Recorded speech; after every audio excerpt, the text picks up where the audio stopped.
It had been 5 years since Toothless and Hiccup last parted ways. This also meant that dragons had not been seen by humans for 5 years. In those 5 years, a lot had changed. Hiccup's friends had grown older, Toothless had 3 children, and Hiccup now had a son and a daughter of his own. The children, who had never seen a dragon, could only read about them in books, but the books were old and often told stories about dragons as enemies of mankind. While Hiccup missed Toothless, he also found himself pondering how to improve the children's first impressions of dragons. The next day, Hiccup and Astrid went to see Gobber to discuss this issue. Gobber was grieving that the children had forgotten about their late leader, Stoic. Together, they hatched an idea to put on a performance that would leave a lasting impression on the children about dragons and Stoic. Gobber pulled out an old script for a previous performance, which reminded Hiccup of the time Stoic had organized a play about battling dragons when Hiccup was younger. Inspired, Hiccup decided to write a new script. Gobber went to Hiccup's workshop, where he saw Hiccup quickly putting together a steel model of Toothless. Gobber's idea was to tell more of Stoic's story, so the two decided to begin casting for the play. When the actor for the young Hiccup showed up, Hiccup was disappointed, as the actor seemed nothing like him. He considered replacing the actor, but Gobber convinced him to keep him. Then,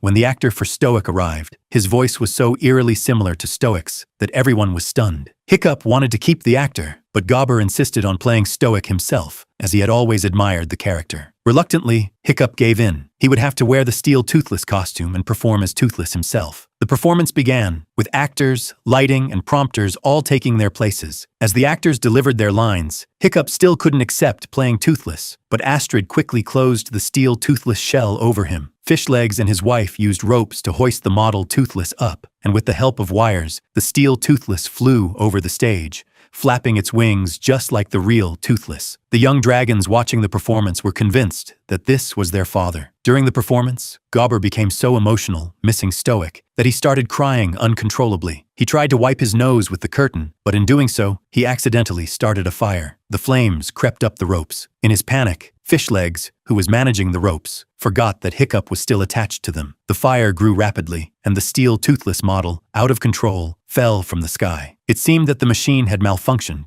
and Toothless had fallen off the stage. Chaos ensued as the mechanical Toothless began to wander, spewing fire. As Hiccup was about to fall off the cliff, Toothless appeared, flying out from the distance and saving him mid-air. Due to the malfunction, Hiccup couldn't continue with the performance, but Toothless worked with Gobber to finish the show. When Hiccup's head was placed in Gobber's palm, the crowd went wild. They cheered for the beautiful moment of man and dragon coexisting peacefully. After the performance, Hiccup's daughter went backstage to find her father, but to her shock, she encountered Toothless, the dragon she had only seen in books. Terrified at first, she fought her fear and greeted Toothless. Toothless sniffed her, smiled, and flew away. Seeing a real dragon made Hiccup's daughter extremely happy. On the way home, she and her brother chatted excitedly about the performance. Seeing this, Hiccup felt deeply grateful to Gobber. Whether Stoic or Hiccup played the lead role, the most important thing was passing on the message to the next generation that humans and dragons could live in peace. With smiles on their faces, everyone went home, happy to have shared such a special moment.